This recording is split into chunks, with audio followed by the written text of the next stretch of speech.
Yes, of course. Hello! And welcome to another episode of Making Do. Now, I don't know if I've talked about this before, but I will now. Okay, a few years ago when I quit my day job to write, I know, that was funny. But a few years ago when I did that, I thought, I'll have all this time to write and still be able to work on the farm and get things done and do stuff like that. Here's the problem. If you had mad skills, and even if you don't, If you have any when skill. you quit your day job, you become the go-to. Yep. It's like, can you watch my kid? Can you take mom to the doctor? Can you build me a deck? Can you? Yeah. So that's what we're doing. My mother-in-law, my sister-in-law, who was, we talked about that, she got sick during the pandemic. Yeah. And had to be taken care of. So now we're building a deck on my mother-in-law's house. This was an area formerly mostly didn't get used. Yeah. And so what are the problems with building this deck? Problems with building this deck is that normally if you were building a deck on top of a slab, you can make one measurement and then just go to town. Right. Okay? Because this slab is purposely slanted, and it's not even just slanted, it's actually cupped. Right. And slanted and goes to the side. Every single post is different. Every single board has to be leveled. Every post has to be cut a different length. Well, and the steps helped a lot. And the steps, I'm going to wind up with a slight doming in this area. In the middle? Because the steps are not even, and we want to leave the top step. We don't want to bust. People like bust it out, bust it out. You bust it out, you're going to crack the brick in the wall. Right. You bust it out, then you've got to build over that. And right now with the step like that, what a great place to wipe your feet before you go in the house. Exactly. And it's So, but in order to build to those and try to make it even, there's all kinds of measuring and finagling that has to go on.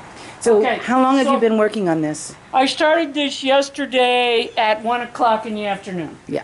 And this is what I've done so far. Almost the entire These- underpinning. These plastic yuckiness things will get filled with cement, and they will make feet for the posts. This will help adhere them to the existing concrete, but also make them heavier so that if we get a windstorm, it's not going to just slap it over into the house. Right. So And those are on the anchors. outside where they're visible, they're coming off. They're all, yeah, on the outside where they're visible, I will take them off. All I have to do is it's very simple. All I got to do is run a razor knife down the side and then pop them off. I think you've seen me do that before. So this is what we're doing. And now, get out of my face, because I got work to do, woman. Okay. Well, as you can see, she's mixed up a batch of concrete and is filling those plastic keepers. She hasn't gotten to these yet. One thing she did that I don't think she mentioned, and I think I can show you, in order to ensure that the boards marry with the concrete, can you see? Yeah. She put screws in the 4x4s all the way around, and then when she puts the concrete in,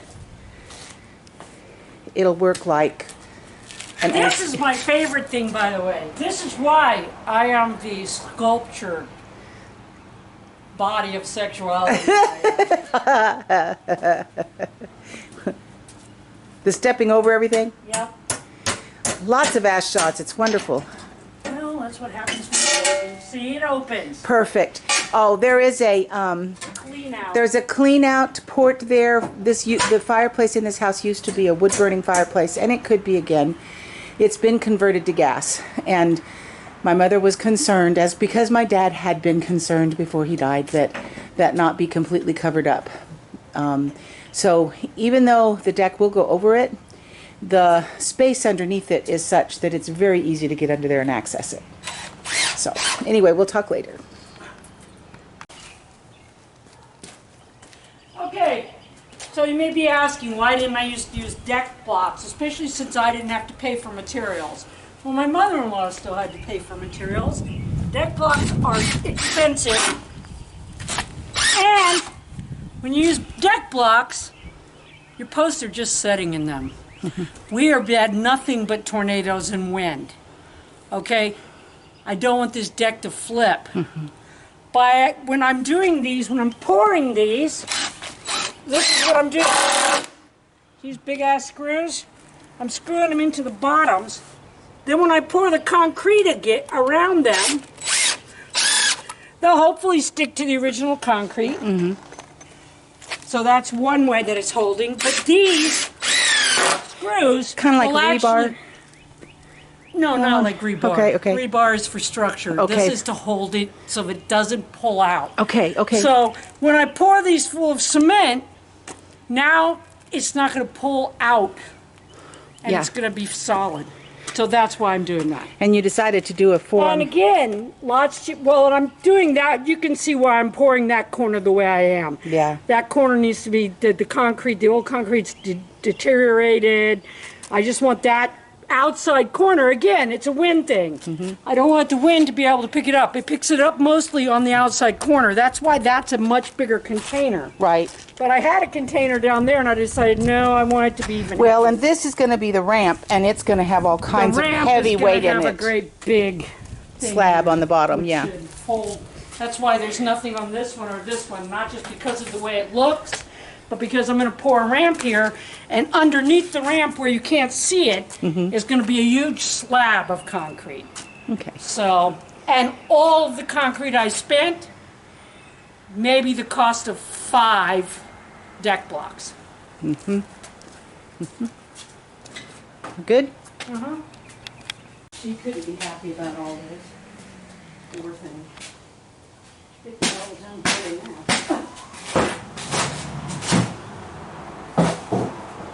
The mama just flew off. That's a nest of baby swallows we just saw. It's right here close to where we're building.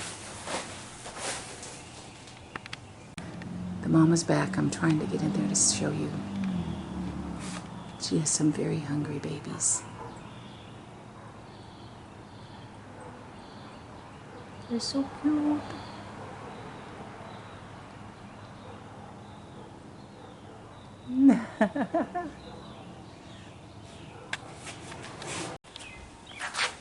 All right, in order to get the ramp down by the slab where I want it, I've got to cut a long angle. So cutting a long angle with a skill saw, dangerous. That's how I almost cut my thumb off. So now, what I've done is, see where my impact driver is?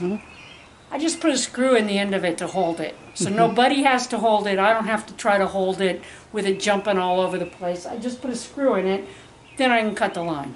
Okay, good idea.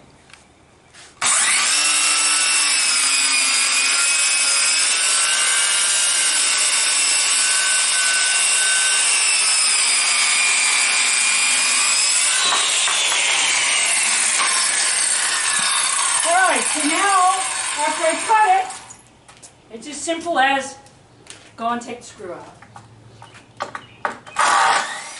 Perfect. And now I have my board. And your screw back. And I still have my thumb. Yes, you do. Thank goodness. Okay, are you done for now?